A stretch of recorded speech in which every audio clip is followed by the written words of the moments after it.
ជំរាបសួរពុកម៉ែបងប្អូនទាំងអស់គ្នាចឹងនៅថ្ងៃនេះខ្ញុំបាទតាចំបៃអ្នកចំការសូមធ្វើជាវីដេអូបង្ហាញថ្នាំជូនដល់ពុកម៉ែបងប្អូនដែលគាត់សំណុំពរ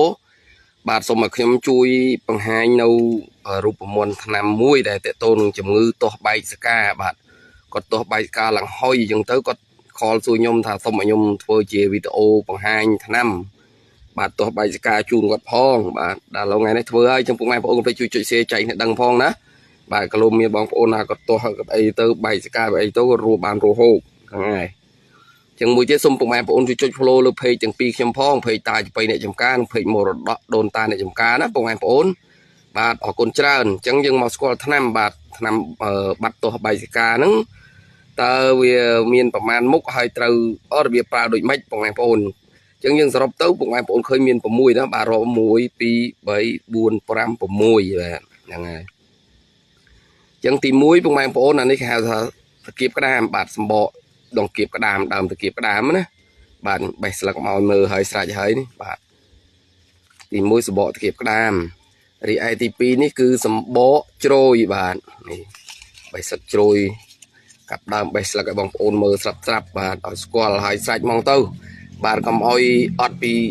ចាស់មកដល់ខ្ញុំមកថាអត់មានអ្នកចែកតណាបាទទី3បាទទី3នេះគឺសម្បកស្មាកបីបងប្អូនបាទចែកម្លេចទៅតន់យើងនៅរស់តែងាប់ទៅគ្មានបានពីណាចេះទេបាទស្មាកបីស្លឹកមិនសូវល្អទេបងប្អូនមេវីស៊ីបាទហើយទី4នេះគឺសម្បកទៀបបាយទៀបយើងហូបផ្លែនៅបងប្អូនមានទៀបបារាំងណាទៀបបាយយើងគេដាំលក់ទងវងទងឡូគីឡូណាបាទសម្បកទៀបបាយបាទទី6ទី5បាទទី5អំបោះបោះដីយើងហ្នឹងពួកអសនេះបងប្អូនបាទយកអំបោះបោះដីពួកអសបាទដល់ទី6អំបោះដែរប៉ុន្តែអំបោះក្រហមអានេះរកឃើញគេកាប់យកមកធ្វើអំបោះដោយសារវាកទឿបាទទឿបាទអំបោះក្រហមអញ្ចឹងសរុបទៅវាមានអំបោះសអំបោះក្រហមសម្បកតកៀបក្តាមសម្បកជ្រោយបាទសម្បកស្មាកបីនិងសម្បកទៀបបាយ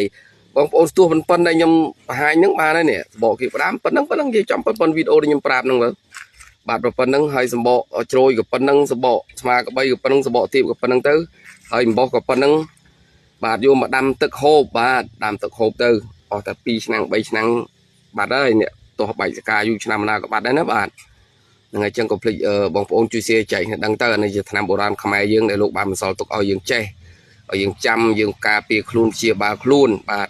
ចឹងដល់ពេលអត់ពីខ្ញុំមួយសារទៀតទៅក៏លែងមានអ្នកចេះហើយអញ្ចឹងខ្ញុំក៏ព្យាយាមបង្ហាញបងប្អូនទៅខ្ញុំគ្មានបានអីពីបងប្អូនទេខំធ្វើវីដេអូរាល់ថ្ងៃហ្នឹងឲ្យបងប្អូនចេះបងប្អូនជួយរក្សាគ្នាតែប៉ុណ្្នឹងហើយរួបព្យាបាលខ្លួនឯងណាហ្នឹងហើយខ្ញុំខំធ្វើវីដេអូហ្នឹងក៏គ្មានបានអីក៏សូមដល់បងប្អូនជួយចុច follow ទៅលើ page ខ្ញុំអ្នកមួយទៅបងប្អូនណាបាទ page ទាំងពីររបស់ខ្ញុំហ្នឹង page មរតកដូនតាអ្នកចំការនិង page តាចំបៃអ្នកចំការខំធ្វើវីដេអូបង្ហាញថ្នាំល្អនេះព្រមទុករស់ស៊ីខ្លួនឯងសុខចិត្តបង្ហាញបងប្អូនចេះហ្នឹងដើម្បីបងប្អូនជួយអភិរក្សគ្នាផងបាទចឹងហើយបានចង់បានអីបងប្អូននេះសូមឲ្យបងប្អូនជួយ follow និង share ចែកគ្នាដឹងប៉ុណ្្នឹងហើយបាទចឹងចាំណាបងប្អូនទាំងអស់មាន6មុខរាប់បញ្ជាក់ម្ដងទៀតបាទអំបោះសអំបោះក្រហម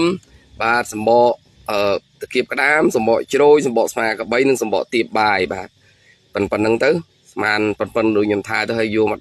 ដាំទឹកហូបស្រស់ក៏បានគ្រីមក៏បានដែរបងប្អូនណាបាទទាស់បែកសកាប្រកែណាបាទអរគុណច្រើន